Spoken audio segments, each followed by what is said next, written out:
Assalamualaikum warahmatullahi wabarakatuh. Bertemu kembali dengan Pak Dedi dalam ilmu kimia. Hari ini tentu saja Pak Dedi akan membahas suatu materi yang baru. Apakah itu? Yaitu adalah air sadah. Jadi, apa itu sebetulnya air sadah? Ya, tanpa kita sadari ya, apa di lingkungan kita kadang-kadang tidak mengetahui. Padahal di lingkungan kita ada yang dinamakan dengan air sadah. Lebih jelasnya nanti Pak Dia akan menjelaskan apa itu air sadah. Ya. Jadi air sadah itu adalah air yang mengandung Ca2+ atau Mg2+. Jadi air sadah itu adalah air yang mengandung Ca2+ dan atau Mg2+. Biasanya dinyatakan sebagai massa, ya, CaCO3 dalam bentuk miligram dalam 1 liter air. Jika kadar Ca2+ tinggi, biasanya secara fisik air tersebut tampaknya keruh. Ya, batas kesadahan air adalah 500 bpj atau di sini bpj bagian per juta atau juga dikatakan 500 mg CaCO3 dalam 1 liter air.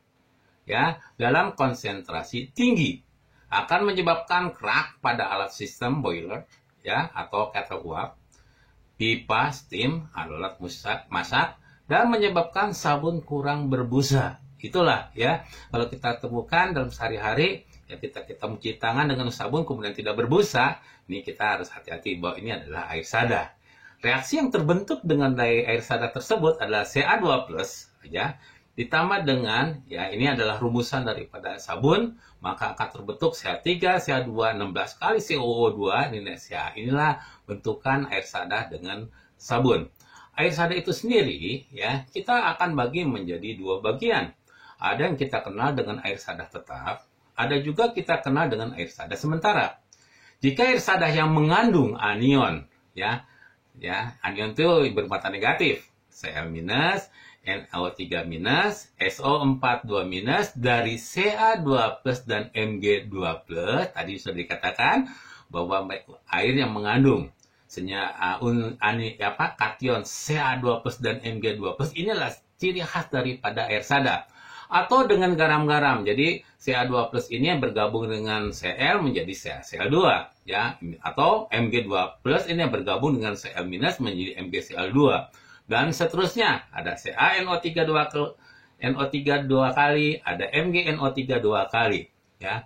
Kesadahan ini disebut dengan kesadahan tetap. Ya, tentu saja kita ingin menghilangkan daripada kesadahan tersebut. Bagaimana? Ya, jadi penghilangan dengan penambahan zat-zat kimia dengan tujuan agar ion Ca2+ atau ion Mg2+ itu mengendap. Jadi diendapkan. Caranya adalah menggunakan suatu reaksi kimia. Yang pertama kita reaksikan misalnya CaCl2 kita reaksikan dengan Na2CO3 menjadi CaCO3 ditambah 2 NaCl. Atau bisa saja MgSO4 kita reaksikan dengan K2CO3 menjadikan MgCO3 ditambah dengan K2SO4 ataupun CaNO3 2 kali ditambah Na2CO3 menjadi CaCO3 ditambah 2 NO3. Itulah caranya bagaimana menghilangkan daripada air sadah tetap. Yang kedua, kita kenal dengan air sadah sementara. Ya, air sadah sementara ini ciri khas daripada air sadah sementara ini mengandung anion HCO3-. Jadi kalian hanya menghafalkan ini saja, jangan yang tadi ada cukup banyak.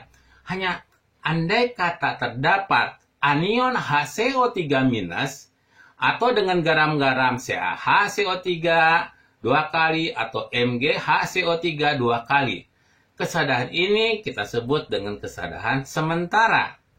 Proses penghilangannya tentu saja berbeda dengan kesadahan tetap. Jadi prosesnya dengan cara ada dengan pemanasan, ada penambahan dan air kapur, ya CaOH 2 kali ya, dengan tujuan agar ion Ca2+ atau Mg2+ itu mengendap reaksinya. Jadi reaksinya bagaimana? Begini.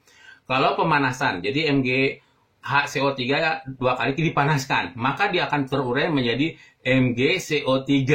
Ya, ini yang mengendap. Ditambah dengan H2O, ditambah dengan CO2. Atau ditambahkan dengan air kapur. Jadi Ca, ini air sadahnya di sini, CaHCO3 2 kali, kita tambahkan dengan CaOH 2 kali. menjadikan 2CO3 ditambah 2H2O. Atau bisa saja dengan cara yang lain, yaitu dengan proses zeolit. Jadi air sada ini dialirkan melalui Na, zeolit, sehingga Ca2+ atau ion Mg2+ akan diikat oleh zeolit yang menggantikan ion Na+, menghasilkan Ca atau Mg zeolit yang tentu saja akan mengendap. Ya, selanjutnya kita bisa lihat apa sih keuntungan dan penggunaan air sada. Jadi air sada ini juga beruntung juga. Untungnya apa? Jadi ada beberapa hal yang baik dari air sada adalah sebagai berikut, yaitu satu, menyediakan kalsium. Ya, kalsium itu kita ketahui yang diperlukan oleh tubuh misalnya untuk membentuk tulang dan gigi. Ya, gigi kita ya gunakan kalsium. Kemudian yang kedua bisa mempunyai rasa yang lebih baik daripada air lunak. Jadi rasanya ya agak segar seperti itu.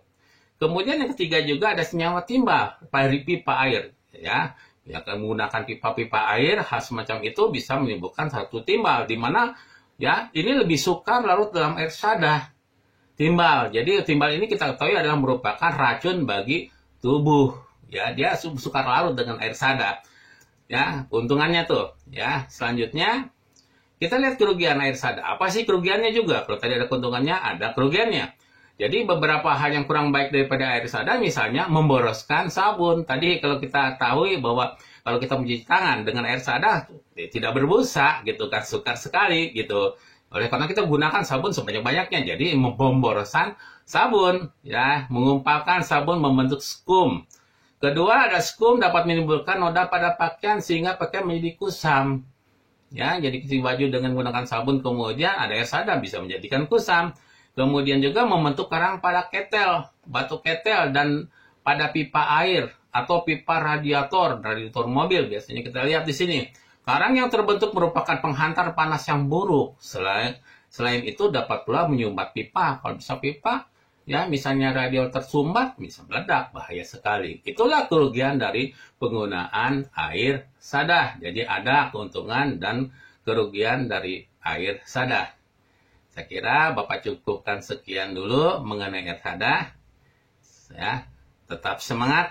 Assalamualaikum warahmatullahi wabarakatuh.